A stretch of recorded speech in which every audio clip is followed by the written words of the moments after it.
যে কোনো ফটোশপের লেফট সাইডে এবং রাইট সাইডে যে মেনু বারগুলো থাকে এগুলাকে সাধারণত টুল বক্স এবং লেয়ার বক্স বলা হয়।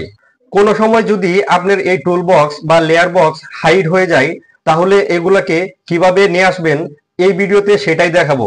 এইখানে যে ফটোশপটি দেখতে পাচ্ছেন এইখানে টুল বক্স এবং লেয়ার বক্স কোনোটি কিন্তু নেই। এই টুল বক্সটি নিয়ে আসার জন্য উপর থেকে উইন্ডোজ মেনুর উপর ট্যাপ করবেন। এইখানে বিভিন্ন ধরনের অপশন দেখতে পাবেন। এইখান থেকে আপনার যে যে অপশনগুলো প্রয়োজন সেই অপশনগুলো টিক মার্ক দিয়ে দিবেন।